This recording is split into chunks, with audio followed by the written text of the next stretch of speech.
Thank you very much, Bob. Thank you very much.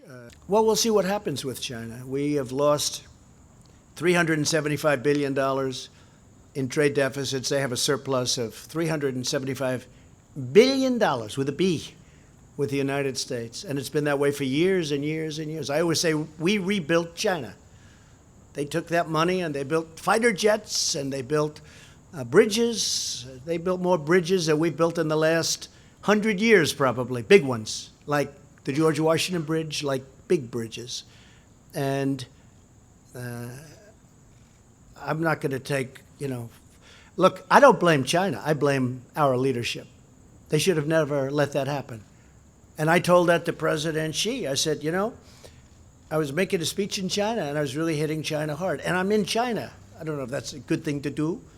But I looked at it and I said, but I don't really blame you. I blame our leadership for allowing this to happen. He knew exactly what I meant.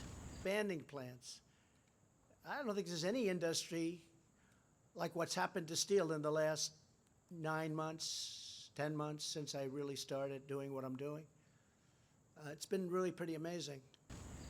We had no deal with China. I asked one of the top people in China, a representative at the highest level, came to the Oval Office. I said, let me ask you, how did this ever happen? He's a pro, so he understands. He doesn't have to be cute.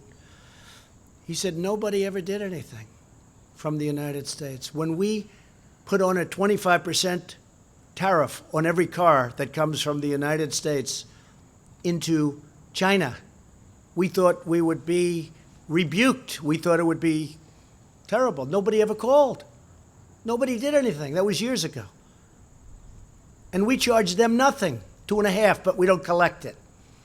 We do now, by the way, but we don't collect the 2.5%. And that gives us a tremendous advantage in negotiating that we never used before with past administrations. We have a tremendous problem with theft of intellectual property with China. We have a lot of other problems with China. We have primarily trade problems.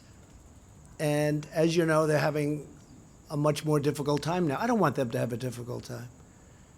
And we're doing better than we've ever done. Mr. President, you have described India right now as a tariff king. Can you explain it a bit later? Well, India charges us tremendous tariffs. India charges us tremendous tariffs. When we send Harley Davidsons, motorcycles, other things to India, they charge very, very high tariffs.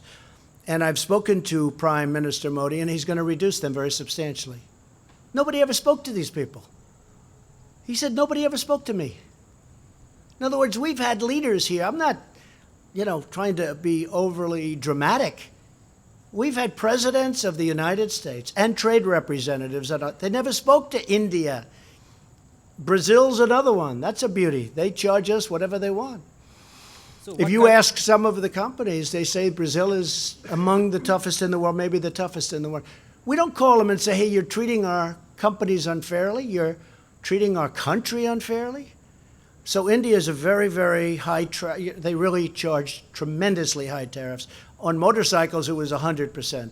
So you send a motorcycle into India, there's a 100% tariff. Now that's so high that it's like a barrier. In other words, who's going to buy it? Costs you so much. Now they've already reduced that substantially, but it's still too high. My relationship with India is great, with Prime Minister Modi is great, and they're going to start doing a lot. They've called us to make a deal. We didn't even call them. They called us to make a deal. If you take that, Let's go. You'll take that now? No. Okay. Well, the Trade. question I First have do trade. on trade, does this mean the end of tariffs? If you could spell that out. The steel is staying where it is, and aluminum. But it means we probably, for the most part, won't be having to use tariffs unless we're unable to make a deal with a country. For instance, if we can't make a deal with the European Union, we will respectfully put tariffs on the cars. The United States will take in billions and billions of dollars into its coffers. Isn't that nice? Because you don't hear that. Only from Carl Sagan. Okay, yes, Sagan. But it'll take in billions and billions of dollars. But really what's going to happen is they'll make the cars in the United States. This way they don't have to pay the 25 or the 20% tax. And could you spell So out? I don't think you're going to have to use the tariffs too often, but there will be cases where you have countries that are just absolutely not willing to do what's fair and reciprocal, and in that case, they'll pay tariffs. And you know what? The United States will do very well. No, why don't you just, we'll do the Kavanaugh questions. I mean, You talk about being treated